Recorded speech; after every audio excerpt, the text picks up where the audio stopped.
बिस्मिल्लाहिर्रहमानिर्रहीम अस्सलाम वालेकुम welcome to literature with W B. और आज का जो हमारा टॉपिक है वो है टेस्टिंग एंड इवैल्यूएशन का चैप्टर नंबर 2, जो कि है historical development and ethical consideration in testing. Testing और इवैल्यूएशन पे मैं कंप्लीट वीडियो बना चुकी हूँ। होप सो कि आपको इसकी समझ भी आई होगी। तो आज के इस वीडियो में हम लोग इसकी हिस्टोरिकल डेवलपमेंट देखेंगे कि टेस्टिंग में with the passage of time किस तरह से डेवलपमेंट आई, पहले कौन से टेस्ट वगैरह यूज़ होते थे, रिसेंटली कौन से वाला टेस्ट जो है वो यूज़ हो रहे हैं, और साथ में एथिकल कंसीडरेशन भी देखेंगे कि एथिकल कौन-कौन से एथिकल इश्यूज़ हैं जो कि टेस्टिंग में हम लोगों को उसका ख़्याल रखना चाहिए, या कौन-कौन से इश्यूज़ जो हैं वो हम लोगों को आ सकते हैं। तो विदाउट एनी फर्दर डिले आज के इस वीडियो को शुरू करते हैं।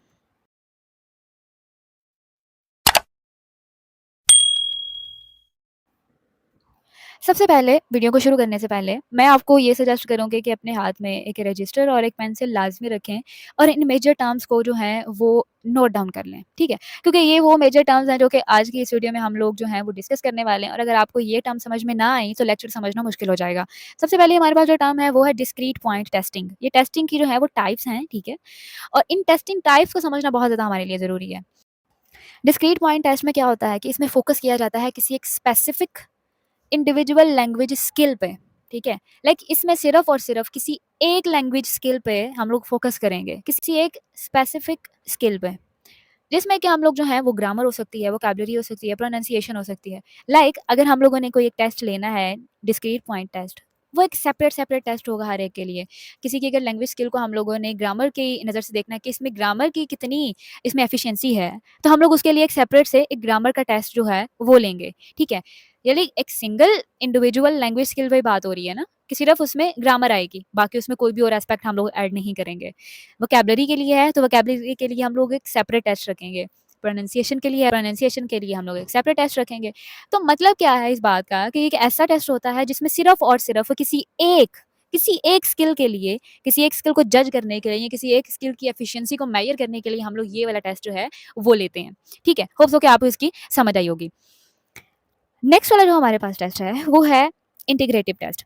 इंटीग्रेटिव टेस्ट जो है ना, ये रेफर करता है एक ऐसा असेसमेंट टेस्ट होता है जिसमें कि किसी भी पर्सन की ओवरऑल एबिलिटी को जो है वो जज किया जाता है कि वो लैंग्वेज को किस तरह से यूज़ करता है एक नेचुरल और एक मीनिंगफुल वे में। ठीक है? नीचे वाली में क्या था, सिर्फ एक स्पेसिफिक स्किल के ऊपर हम लोगों ने जोर दिया। ठीक है? इस पे क्या है, इसमें हम लोगों ने ओवरऑल जो किसी भी इंसान की एबिलिटी है ना, कि लैंग्वेज को वो किस तरह से यूज़ करता है एक नेचुरल वे में या फिर एक मीनिंगफुल वे में, ये उसको जज करना है। ये नहीं है कि किसी भी एक आइसोलेटेड स्किल को जज करना है या उसको मेजर करना है, लाइक सिर्फ और सिर्फ ग्रामर या वोकैब्युलरी को करना है, नहीं। बल्कि इसको इसमें एक ओवरऑल किसी भी इंसान की एबिलिटी को जज किया जाता है, उसको मेजर किया जाता है। ठीक है? इस टेस्ट में मल्टीपल लैंग्वेज स्किल्स को कंबाइन किया जाता है, जिसमें कि रीडिंग, राइटिंग, लिसनिंग और स्पीकिंग, ये सारे के सारे फैक्टर्स आ जाते हैं। ठीक है? इस चीज़ को जानने के लिए कि कोई भी इंसान जो है ना, वो एक रियल लाइफ सिचुएशन में किस तरह से दूसरों के साथ कम्युनिकेट करता है। ठीक है? तो ये हो गई मेजर टर्म्स। होप्स हो गया आपको इन टर्म्स की समझ आई होगी, क्योंकि अगर यार इनकी समझ नहीं आई ना, तो नेक्स्ट जाके लेक्चर लेना मुश्किल हो जाएगा, उसको समझना बहुत ज़्यादा मुश्किल हो जाएगा। तो मज़ीद आगे बढ़ने से पहले एक छोटी-सी रिक्वेस्ट है, चैनल पे नए हैं तो प्लीज़ चैनल को सब्सक्राइब कर लें, और वीडियो अगर थोड़ी-सी भी हेल्पफुल रही हो तो प्लीज़ इसको लाइक ज़रूर करें और अपने दोस्तों के साथ भी इसको ज़रूर शेयर करें। तो वीडियो को करते हैं शुरू। तो सबसे पहला हमारे पास जो टॉपिक है वो है historical development in language and testing. ठीक है? अगर हम लोग लैंग्वेज की हिस्ट्री की बात करें ना, इसकी टेस्टिंग की बात करें, तो with the passage of time हम लोगों को बहुत ज़्यादा चेंजेस मिली हैं टीचिंग मेथड में। ठीक है? ओवर टाइम टू टाइम जो है वो मेथड्स कुछ चेंज हुए हैं, टेस्टिंग के मेथड्स भी काफ़ी ज़्यादा चेंज हुए हैं। बारी-बारी डिस्कस करते हैं। अगर हम लोग बात करें 1950s की, तो उस वो कौन-सा इरा था? वो इरा था बिहेवियरिज़्म का और कंस्ट्रक्टिविज़्म का, ठीक है? जिसमें कि इन सब चीज़ों पे फ़ोकस किया जा रहा था। टेस्टिंग का जो था वो मेन फ़ोकस होता था सिर्फ़ और सिर्फ़ चंद एक एलिमेंट्स पे, जिसमें कि हम लोगों के पास फ़ोनोलॉजिकल, ग्रामेटिकल, लेक्सिकल ये सारी चीज़ें आ जाती थी कि 2 मुख्तलिफ लैंग्वेजेज़ में फ़ोनोलॉजिकल एस्पेक्ट्स कौन से होते हैं, लाइक एक लैंग्वेज में कौन से हैं, और उसका कंपैरिज़न किया जाता था किसी दूसरे लैंग्वेज के साथ, कि इसमें जो है वो फ़ोनोलॉजिकल एस्पेक्ट्स जो हैं वो कौन से हैं, कौन-कौन से रूल्स हैं, ग्रामर के रूल्स इस लैंग्वेज में कौन से हैं, तो सेकंड वाली लैंग्वेज में कौन से होंगे। तो ये सारी की सारी चीज़ें जो थी वो उस टाइम इस तरह से टेस्ट किया जाता था 1950s में, ठीक है। अब इसी टाइम पीरियड के दौरान इस चीज़ पे गौर किया गया कि लाइक देखिए ना कि डिफरेंट जो थी वो लैंग्वेज के हर एक एलिमेंट को डिफरेंटली टेस्ट किया जाता था और यही हम लोगों ने पीछे पढ़ा है। इसको हम लोगों ने किस चीज़ का नाम दिया था? डिस्क्रीट पॉइंट टेस्टिंग का, ठीक है? तो उस टाइम में डिस्क्रीट पॉइंट टेस्टिंग जो थी वो यूज़ या की जाती थी कि लैंग्वेज के हर एक कंपोनेंट को, हर एक एलिमेंट को सेपरेटली सेपरेटली स्टडी करना है, ठीक है? तो इस चीज़ को हम लोगों ने नाम दिया था डिस्क्रीट पॉइंट टेस्टिंग का। तो उस टाइम में ये वाली जो थी वो जो भी टेस्टिंग की जाती थी लैंग्वेज की, वो इस टेस्टिंग के थ्रू की जाती थी। अब 1970s से 1980s तक अगर बात की जाए तो इसमें कम्युनिकेटिव थ्योरीज़ ऑफ लैंग्वेजेज़ जो थी वो आई, ठीक है? और इसमें कौन-सा एक न्यू मेथड जो था वो आया, उसको हम लोगों ने किस चीज़ का नाम दिया था? इंटीग्रेटिव व्यू ऑफ टेस्टिंग का, ठीक है? इसमें जो था वो होल कम्युनिकेटिव इवेंट के बारे में डिस्कस करना है, ठीक है? कि हर एक स्किल के बारे में, ठीक है? हर एक स्किल के बारे में, एक सिंगल स्किल के बारे में नहीं जानना है, हर एक स्किल के बारे में जानना है। यही हम लोगों ने पीछे देखा था ना इंटीग्रेटिव में, इंटीग्रेटिव स्किल्स के बारे में।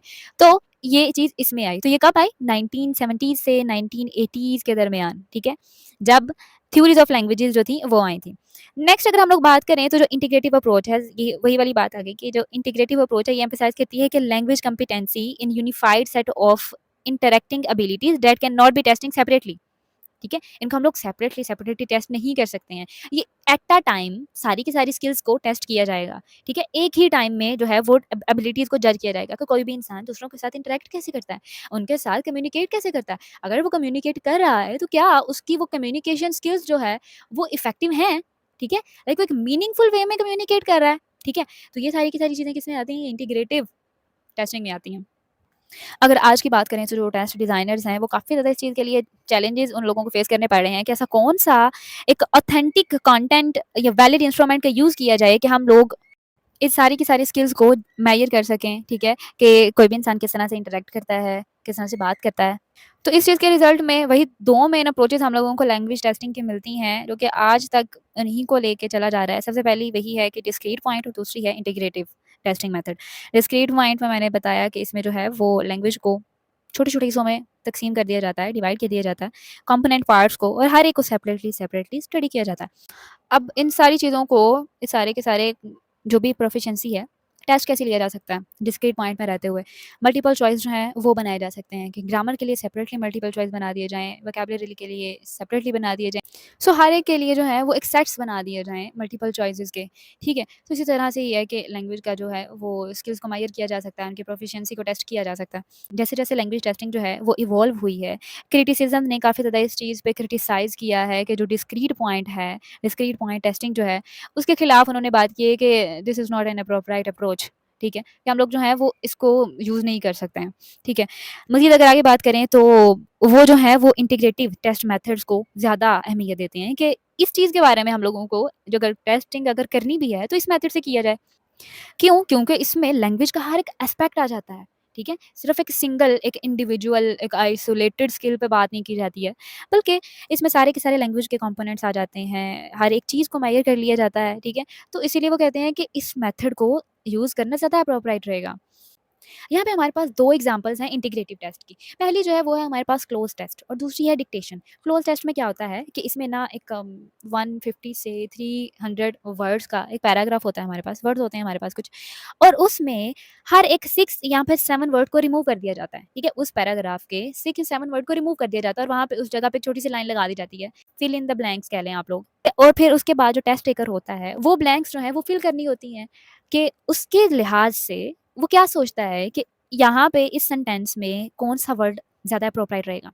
क्या कौन-सा वर्ड उसको यूज़ करना चाहिए?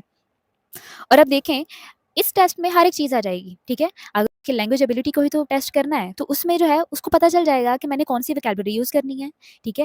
मैंने ग्रामर रूल्स को किस तरह से फ़ॉलो करना है। दूसरा उसको वो टेक्स्ट स्ट्रक्चर अगर समझ में आ जाता है, ठीक है? सबसे पहली बात तो ये है ना कि उसको टेक्स्ट स्ट्रक्चर को समझना बहुत ज़्यादा ज़रूरी है, ठीक है? वो उसको भी समझ लेता है, उसकी रीडिंग स्किल्स को के बारे में भी हम लोग को पता चल जाता है कि अच्छा अगर तो उसने सही से आंसर किए तो ऑफ़ कोर्स उसकी रीडिंग स्किल्स अच्छी थी, तभी वो इस चीज़ को समझ पाया। और उसके बाद उसने सही से वोकैब्युलरी और सही से ग्रामर रूल्स पे फ़ॉलो किया।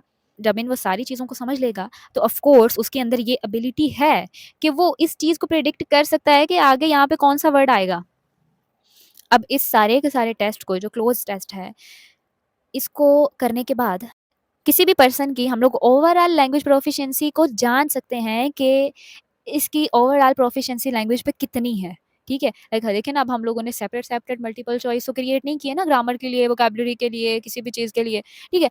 तो इस तरह से इंटीग्रेटिव जो टेस्ट है वो ज़्यादा अप्रोप्रिएट रहता है, ये मेथड जो है वो ज़्यादा अच्छा है as compare to discrete point. इसीलिए बहुत ज़्यादा क्रिटिक्स ने उसको क्रिटिसाइज़ किया है कि जो डिस्क्रीट है, उसको यूज़ ना किया जाए। ये वो क्योंकि देखिए टाइम भी उसमें ज़्यादा लगेगा, दूसरा उसको जो है उसमें बजट भी ज़्यादा लगेगा, ठीक है?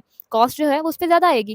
जो इसकी दूसरी एग्ज़ाम्पल हमारे पास वो है डिक्टेशन की। अब डिक्टेशन जो है इसमें क्या होता है कि ना इसमें जो टेस्ट टेकर होता है ना, उसने पैसेज को बहुत केयरफुली सुनना होता है और जो वो सुन रहा होता है उसने उसको राइट डाउन करना होता है, ठीक है? उसका ये टास्क होता है कि तुम जो सुन रहे हो तुमने उसको बिल्कुल अच्छे तरीके से उसको लिखना है, ठीक है? अब ये जो टेस्ट है ना इसमें वेरियस स्किल्स आ जाती हैं, लाइक इसमें किसी भी इंसान की जो सुनने की सलाहियत है वो कितनी है, इसके बारे में जज किया जा सकता है। उसकी ग्रामर स्किल कितनी है, उसकी स्पेलिंग स्किल्स कितनी है। ऑफ कोर्स वो सुन रहा है तो उसको सही से स्पेलिंग भी अगर उसको पता होंगे तो वो तभी उस वर्ड को रिकॉग्नाइज़ कर सकेगा, ठीक है? उसकी वोकैब्युलरी के बारे में भी हम लोगों को पता चल जाएगा कि इसकी वोकैब्युलरी कितनी है, ठीक है? तो ये जो डिक्टेशन है ये भी काफ़ी ज़्यादा यूज़फुल रहता है किसी भी इंसान की ओवरऑल लैंग्वेज प्रोफिशिएंसी को जज करने के लिए, ठीक है? उसके बाद हमारे पास जो नेक्स्ट टॉपिक है वो है large scale language proficiency testing. अब लैंग्वेज टेस्टिंग जो है ये एक बहुत ज़्यादा चैलेंजिंग जॉब है। हर एक स्टूडेंट की लैंग्वेज स्किल्स को मेज़र करना आसान नहीं है, ठीक है? इतने ज़्यादा स्टूडेंट्स हों और उनकी लैंग्वेज प्रोफिशिएंसी को टेस्ट करने के लिए कोई बैठे तो it's a challenging job of course. पिछले 50 सालों से लेके अब तक जो है अगर हम लोग बात करें तो लैंग्वेज टेस्ट को क्रिएट कैसे करना है इसमें तो काफ़ी ज़्यादा प्रोग्रेस हुई है। टेस्ट ले भी लिए जाते हैं, लेकिन उनको चेक करना, उनकी स्कोरिंग करना, ये बहुत ज़्यादा टाइम टेकिंग भी है और दूसरा काफ़ी ज़्यादा कॉस्ट भी इस पे लगती है। अब एक्सपर्ट्स जो हैं, वो इसी चीज़ की तलाश में है कि हम लोगों को कोई ऐसे वेज़ मिलें जिसमें कि हम लोग लैंग्वेज टेस्ट को बिल्कुल एक्यूरेट बनाएँ, उनको प्रैक्टिकल बनाएँ, ठीक है? ताकि एटलीस्ट कोई ऐसा तरीका निकल आए कि हर एक टेस्ट को स्कोर करने में भी उसको मतलब उसकी मार्किंग करने में भी आसानी रहे, वो अफोर्डेबल भी हो। अब रिसर्चर्स जो हैं उनका फ़ोकस है कि वो different aspects of language ability मतलब इनके लिए जो है वो इन पे फ़ोकस करने के लिए कुछ ऐसे टेस्ट जो हैं वो तैयार करें जिसमें कि हर एक चीज़ आ जाए, लिसनिंग आ जाए, स्पीकिंग, रीडिंग और राइटिंग आ जाए। अब लिली बैचमैन इन्होंने एक मॉडल जो था वो पेश किया था 1990s में, ठीक है? और इसमें इन्होंने काफ़ी ज़्यादा वेरियस डेवलपमेंट बताई हैं टेस्टिंग मेथड के लिहाज़ से। मॉडर्न लैंग्वेज टेस्ट की अगर हम लोग बात करें तो इसमें ये कंसिडर किया जाता है कि किस तरह से लोग जो हैं वो लैंग्वेज को यूज़ करते हैं सोशल सिचुएशंस में रहते हुए। क्योंकि लैंग्वेज को तो हम लोगों ने किसी भी सोशल सिचुएशन में ज़्यादातर यूज़ करना है ना, तो लैंग्वेज को हम लोग किसी भी सोशल सिचुएशन में किस तरह से एक्यूरेटली यूज़ करते हैं, इफेक्टिवली यूज़ करते हैं, हमारा जो कम्युनिकेटिव वे है वो किस तरह बेहतर है, किस अंदाज़ से हम लोग बात कर रहे हैं, ऐसा कौन-सा वे है जिसको हम लोग जब अडॉप्ट करते हैं तो सामने वाले इंसान को हमारी बात बहुत अच्छे से समझ आ जाती है, ठीक है? तो रियल लाइफ़ सिचुएशंस में किस तरह से लैंग्वेज जो है वो लोग यूज़ करते हैं, इस पे काफ़ी ज़्यादा गौर किया जा रहा है मॉडर्न लैंग्वेज टेस्ट में। उसके अलावा जो स्ट्रैटेजीज़ होती हैं कम्युनिकेशन में वो कौन-सी अडॉप्ट की जाती हैं, उनकी इंटरपर्सनल स्किल्स जो हैं वो कौन-कौन सी होती हैं, इन सब पे जो है वो काम जारी है, ठीक है? अकॉर्डिंग टू लिली बैचमैन इन्होंने जो मॉडल पेश किया था ना, उसके मुताबिक इन्होंने कहा था कि किसी भी एक गुड लैंग्वेज टेस्ट में ऐसी-ऐसी चीज़ें होनी चाहिए लाइक किन-किन एरियाज़ को हम लोगों ने मेज़र करना है, ठीक है? उसमें सबसे पहली चीज़ क्या आती है ग्रामर को देखना है, क्या ग्रामर ठीक से यूज़ हो रही है? डिस्कोर्स को देखना है। उसके अलावा सोशल लिंग्विस्टिक्स को और इल्लोकेशनरी को। इल्लोकेशनरी क्या होती है कि अगर मैं बात कर रही हूँ तो आप जो है उस बात का क्या मतलब ले रहे हैं, ठीक है? लाइक एक इंसान बात कर रहा है तो सामने वाला उस बात का क्या मतलब लेता है? उसका जो मीनिंग है कम्युनिकेशन में जो कौन-सा मीनिंग को वो अडॉप्ट कर रहा है, इसको हम लोग इल्लोकेशनरी कहते हैं। उसके अलावा जो स्ट्रैटेजिकल और कॉम्पिटेंस है, इन सारी एरियाज़ को मेज़र करना होता है किसी भी एक गुड लैंग्वेज टेस्ट में, ठीक है? ये रियलिस्टिक होना चाहिए, इसके अलावा एक नेचुरल लैंग्वेज इसमें यूज़ होनी चाहिए, ठीक है? रियल कॉन्टेक्स्ट में रहते हुए। अब ये जो टेस्ट है ना वो डायरेक्ट होने चाहिए, ठीक है? और इसमें कवर किया जाना चाहिए लैंग्वेज के वेरियस फंक्शंस को, ठीक है? कोई भी सिचुएशन जो है वो क्रिएट हुई है, जहाँ पर भी ये कोई भी टेस्ट टेकर जो है वो ले रहा है, ठीक है? कोई भी टेस्ट टेकर है, कोई भी सिचुएशन उसको दी गई है, कोई भी कॉन्टेक्स्ट उसको दिया गया है, उसमें वो डिफरेंट इन्फॉर्मेशंस को गैदर करेगा, ठीक है? उसमें वो देखेगा कि इसमें वाइड रेंज ऑफ स्किल्स आ जाती है, ठीक है? और साथ में इसमें ये देखा जाता है कि कोई भी जो टेस्ट टेकर है, वो इस सारी की सारी सिचुएशन से कौन-सा आइडिया, कौन-सी चीज़ को पिकअप कर रहा है, क्या मीनिंग क्या निकाल रहा है, ठीक है? ये लोकेशनरी में मैंने बताया कि वो क्या मीनिंग क्या निकालना चाह रहा है इस सारे के सारे चीज़ से या सारे के सारे कॉन्टेक्स्ट से, क्या आइडिया बिल्डअप करना चाह रहा है वो, ठीक है? तो ये जो था, ये लिली बैचमन ने एक मॉडल दिया था, गुड लैंग्वेज टेस्ट को किस तरह से मेज़र किया जाता है। अब इतनी एडवांसमेंट के बाद भी अभी भी एक चैलेंज है कि एक लार्ज स्केल पे टेस्ट को कंडक्ट किया जाए, ठीक है? और उसके बाद इस चीज़ के लिए भी बिलीव रखा जाए कि हम लोग जो हैं, जो हम लोगों ने स्टैंडर्ड सेट किए हुए हैं, इस चीज़ के तक हम लोग पहुँच जाएँगे। बहुत ज़्यादा कॉस्टली है, जैसे कि मैंने पहले भी बताया कि इस चीज़ को बहुत ज़्यादा ये कॉस्टली है, ठीक है? और दूसरा क्या है कि एक और चैलेंज को फेस करना पड़ रहा है, जो कि टेस्ट राइटिंग के लिए है। राइटिंग टेस्ट जो आते हैं ना, उनके लिए। अब इसमें जो है वो एक टेस्ट है हमारे पास टॉयफल। ये है test of English as a foreign language, ठीक है? ये वो वाला टेस्ट होता है। इस टेस्ट के ज़रिए एक न्यू राइटिंग सेशन जो है वो तो एड्रेस हुआ है, लेकिन जो टेस्टिंग स्पीकिंग स्किल्स है लार्ज स्केल पे अभी भी करना बहुत ज़्यादा डिफ़िकल्ट है और इसके लिए बहुत ज़्यादा खर्चा भी आता है। किसी भी टेस्ट को प्रैक्टिकली बैलेंस करने के लिए और साथ में ये कि उसका एक गुड टेस्ट कंटेंट भी होना चाहिए, ठीक है? इसके लिए एक टेस्ट जो था वो सजेस्ट किया था मेरल स्वैन ने 1990 में। इनका ये जो टेस्ट था वो बहुत ज़्यादा एक्सपेंसिव तो है लार्ज ग्रुप के लिए, ठीक है? लार्ज ग्रुप के लिए बहुत ज़्यादा एक्सपेंसिव है। लेकिन अगर ये टेस्ट जो है वो स्मॉल नंबर ऑफ स्टूडेंट से लिया जाए तो ये बहुत अच्छा काम करता है। इस टेस्ट में जो थे वो कौन-कौन सी चीज़ें इंक्लूडेड हैं, मल्टीपल चॉइस क्वेश्चंस आ जाते हैं, ओरल कम्युनिकेशन, राइटिंग टास्क और इसमें हर एक जो लैंग्वेज स्किल्स है वो मेजर हो रही है एक हिसाब से, जिसमें हमारी ग्रामर भी आ जाती है, लैंग्वेज को किस तरह से सोसाइटी में रहते हुए यूज़ करना है, सोशल सिचुएशंस में यूज़ करना है, वो चीज़ भी आ जाती है। लेकिन इसमें भी हम लोगों को टाइम तो लगता है क्योंकि ज़ाहिर है अब इंडिविजुअल से टेस्ट लेना है, हर एक इंसान से जब टेस्ट लेना है तो ऑफ कोर्स उसको चेक करने में काफ़ी ज़्यादा टाइम लग सकता है। और इसमें हम लोग लैंग्वेज की डिफरेंट एबिलिटीज़ को जज कर सकते हैं, उनको मेजर कर सकते हैं डिफरेंट वेज़ में। अब टेक्नोलॉजी का इस्तेमाल करते हुए जो स्पीकिंग टेस्ट होते हैं, उनको स्कोर करना तो बहुत ज़्यादा आसान है, उनको यूज़ भी किया जा सकता है। स्पीच रिकग्निशन जो है, ये बहुत ज़्यादा समझ लें रिलायबल भी है और क्विकली रिस्पॉन्स भी करती है। लेकिन क्रिएटिंग स्टैंडर्ड स्पीकिंग टास्क ये चीज़ और जो टेक्नोलॉजी बायसेस है, इस चीज़ को अवॉइड करना, ये भी चीज़ें अभी तक हमारे लिए चैलेंज हैं। इसके अलावा अगर हम लोग बात करें तो अब एक्यूरेट टेस्ट को बनाने के लिए कुछ एथिकल इश्यूज़ हैं जिसको कि हम लोगों को समझना बहुत ज़्यादा ज़रूरी है। अभी जो लैंग्वेज टेस्ट है ना, यही डिसाइड करती हैं कि कौन जो है वो एजुकेशनल और जॉब अपॉर्च्युनिटीज़ को हासिल करेगा और ये चीज़ जो है ये फेयर होनी चाहिए, ठीक है? अब जो टेस्ट टेकर्स हैं, उनके पास इतने रिसोर्सेज़ होने चाहिए कि वो इस चीज़ को शो करवा सकें कि उनके पास जो लैंग्वेज एबिलिटीज़ हैं, वो कितनी हैं, ठीक है? क्या वो अपनी लैंग्वेज को सही से यूज़ कर पा रहे हैं? क्या वो सही से कम्युनिकेट कर पा रहे हैं? उनके अंदर कितनी लैंग्वेज की एफिशिएंसी है? अब कल्चरल कॉन्टेक्स्ट जो है, ये भी बहुत ज़्यादा इंपॉर्टेंट है और लैंग्वेज जो है, ये हमारे कल्चर के साथ और हमारी आइडेंटिटी के साथ बहुत जो है वो लिंक्ड है, कनेक्टेड है ऑफ कोर्स। सो टेस्ट लेते टाइम डिफरेंट कल्चर्स की रिस्पेक्ट करना, उनके बैकग्राउंड्स को रिस्पेक्ट करना, ये भी ज़रूरी है। और किसी भी एक कल्चर के लिए नहीं है कि आप किसी एक कल्चर को फ़ेवर करने के लिए बैठ जाएँ, तो ये गलत बात हो जाएगी। उसके अलावा हम लोग बात करते हैं ओरल प्रोफिशिएंसी टेस्ट। अब स्पीकिंग स्किल्स को मेजर करने के लिए एक गुड टेस्ट को क्रिएट करना ये बहुत ज़्यादा चैलेंजिंग है और एक्सपेंसिव भी है। खर्चा हर चीज़ पे आता है भई, यहाँ पे भी बहुत ज़्यादा आ रहा है। और ऑफ कोर्स अब एक लार्ज स्केल पे अगर हम लोग टेस्टिंग करने बैठेंगे तो ऑफ कोर्स खर्चा तो आएगा। तो ये एक्सपेंसिव भी बहुत ज़्यादा है। अब बेस्ट ओरल प्रोफिशिएंसी टेस्ट अगर बनाना है, तो उसके लिए क्या कौन-कौन सी चीज़ें इंपॉर्टेंट है? सबसे पहली बात है इसमें वन ऑन वन इंटरैक्शन होना चाहिए, ठीक है? लाइव परफॉर्मेंस होनी चाहिए, क्लियर टास्क होने चाहिए और जो है वो डिटेल्ड स्कोरिंग गाइड भी होनी चाहिए कि आपको यहाँ से इतने मार्क्स मिले हैं, यहाँ से आपको इतने मार्क्स मिले हैं, ठीक है? तो ये सारी की सारी चीज़ें जो हैं ये बहुत ज़्यादा इंपॉर्टेंट है ओरल प्रोफिशिएंसी टेस्ट में।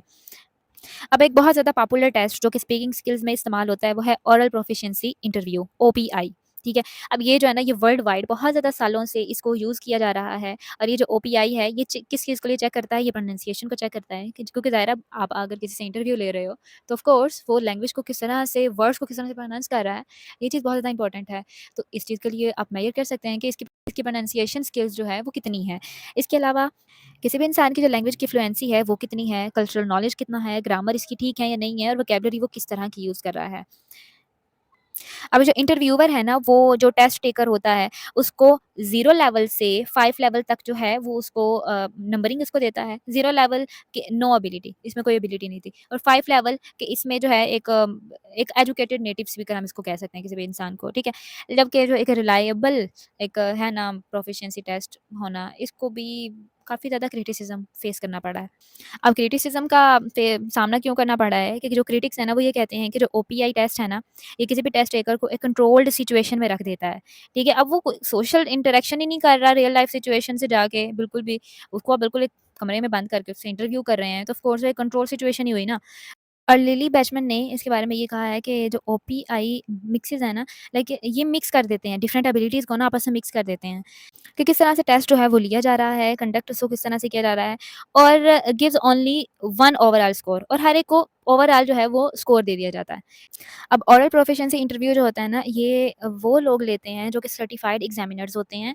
उनको स्पेशल ट्रेनिंग दी जाती है कि आपने जब स्कोरिंग करनी है, किसी को स्कोर करना है तो वो बहुत फेयरली हो। इसके अलावा वो जब सुन रहे होते हैं ना टेस्ट टेकर को, ठीक है? उनको रेट करते हैं उनकी स्पीकिंग स्किल्स पे, डिफरेंट एरियाज़ को जज करते हुए, ठीक है? जिसमें कि हम लोगों ने पीछे देखा कि उसकी प्रोनंसिएशन कैसी है, उसकी फ्लुएंसी कैसी है, कल्चरल नॉलेज कितना है, ग्रामर का ठीक से इस्तेमाल है या नहीं, वोकैब्युलरी कैसे इस्तेमाल हो रही है। तो ये सारी की सारी चीज़ें जो हैं, वो बहुत अच्छे से पहले उनको सुनते हैं, उसके बाद उनको जो है वो स्कोर देते हैं। अब एक जो मसला आता है इस टेस्ट में, वो ये है कि इस चीज़ के लिए मेक श्योर करवाया जाना चाहिए कि क्या जो स्कोरिंग की जा रही है वो एक्यूरेट है और फेयर हो रही है। क्योंकि कुछ लोग जो है ना वो बहुत ज़्यादा नर्वस फ़ील करते हैं या फिर उनको मुश्किल पेश आ रही होती है किसी के सामने बोलते टाइम ना। लाइक फॉर एग्ज़ाम्पल ज़ाहिर है एक का कंट्रोल सिचुएशन के अंदर है और आप इंटरव्यू देने के लिए जाएँगे तो ऑफ़ कोर्स नर्वस तो आप होंगे ना। तो कुछ लोग जो हैं वो बहुत ज़्यादा नर्वस हो जाते हैं और उनसे बोला भी नहीं जाता है, ठीक है? तो हो सकता है कि लैंग्वेज एबिलिटी उनकी बहुत अच्छी हो, ठीक हो, लेकिन वो बस नर्वस हो रहे हों किसी के सामने बोलने के लिए। अगर यही इंसान किसी रियल लाइफ़ सिचुएशन में जाके किसी से बात कर रहा हो, तो ऑफ़ कोर्स वो बहुत अच्छे से बात कर रहा होगा, कम्युनिकेट अच्छे से कर रहा होगा, हो सकता है, ठीक है। लेकिन जब वो एक कंट्रोल सिचुएशन में आ गया, तो उस टाइम जो है वो हो सकता है कि वो बात ना कर पाए, ठीक है।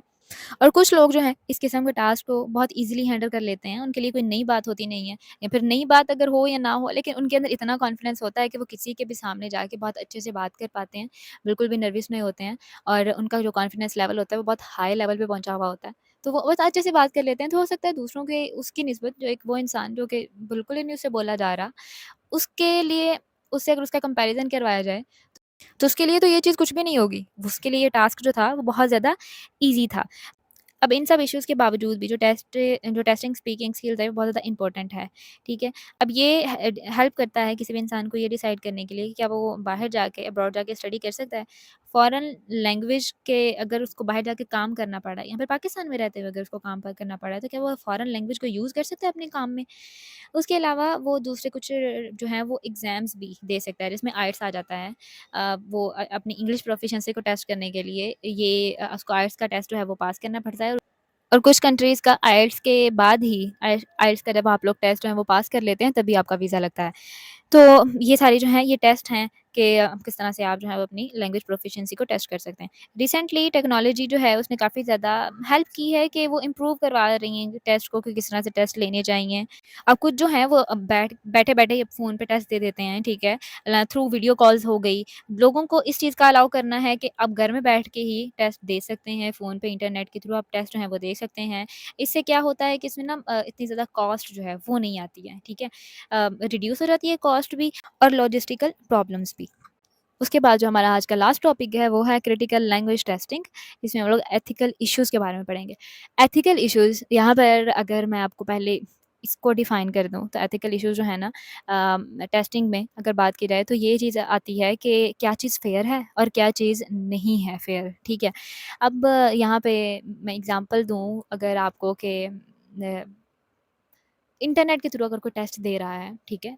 इंटरनेट के थ्रू अगर उसके टेस्ट हो रहे हैं, तो वो क्या करेगा? वो चीटिंग करेगा, ठीक है? चीटिंग की वजह से वो एक फेयरनेस नहीं रहती है टेस्ट में।